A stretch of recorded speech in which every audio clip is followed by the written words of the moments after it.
কি রে পিল্লি, তুই এইখানে নদীর পাড়ে একা একা কি করতেছস? আর আমি পালামু মানে কি? হ্যাঁ, আমি যা বলছি তাই করো, এত কথা কেন বলছো?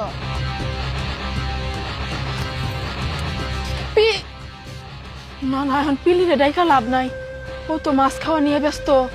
আমি একটা জিনিস বুঝলাম না, পিল্লি একলা একলা নদীর পাড়ে আইসে এই জলপরির সাথে কি সুন্দর বন্ধুত্ব করে ফেলাইছে, মাছ খাইতেছে। এই বিথির হইলো সব সমস্যা।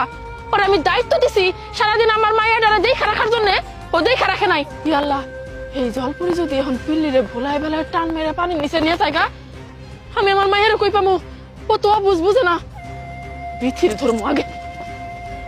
আই বিথি, কই রে তুই? বিথি না, হাওড়াই তো বিথি।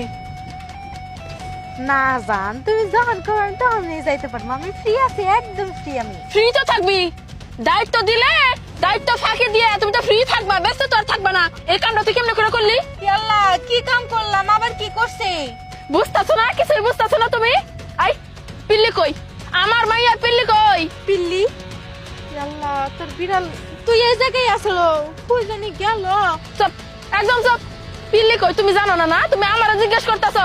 তুই আমার সাথে চল, আমি তোরে চোখে আঙ্গুল দিয়ে দেখাইতাছি পিল্লি কই আছে। বাইতে গেছে নাকি? আয় আমি দেখাইতাছি, আয়। ওই যে দেখ, ওই যে দেখ পিল্লি। আল্লাহ, জলপরি পিল্লিকে মাছ দিতেছে আর পিল্লি মাছ খাইতেছে, কেমনে কি? এই মাছ খাইতে যায় যদি খালি ওই জলপইটা টান মেরে আমার মায়ের ডারে পানি নিচে নেয়, তো আজকে আমি খাইছি রে। আমি তো ইচ্ছা করে কিছু করিনি। চুপ, একদম চুপ। এই পিল্লি, তুই কি আমাকে মার খাওয়াবি নাকি? তুই কথা কইতেছিস কেন? আমার মায়ের সাথে আমার কথা কইতে দে।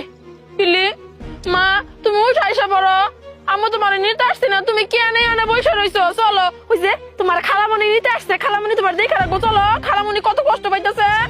না, আমি তোমার কাছেও যাব না, খালামণির কাছেও যাব না, তোমরা এখান থেকে চলে যাও। কে? তুই তোর খালামণির কাছে যাবি না, আমার কাছে আসবি না, কিন্তু কে? কারণ তোমরা আমাকে ভালোবাসো না, আদর যত্ন করো না।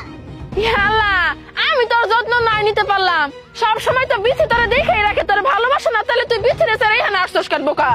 নিজের ভালোবাসা কি অন্যকে দিয়ে হয়? তোমার মেয়ে আমি, তুমি আমাকে ভালোবাসো, তো তুমি তো আমাকে ভালোবাসো না, তুমি আরেকজনের হাতে আমাকে তুলে দিয়েছো। তাহলে তোর কে ভালোবাসে? আর খালামণি তো আমার কারো কোনো কিছুই করে না, ও তো শুধু ব্যস্তই থাকে ওর কাজ নিয়ে।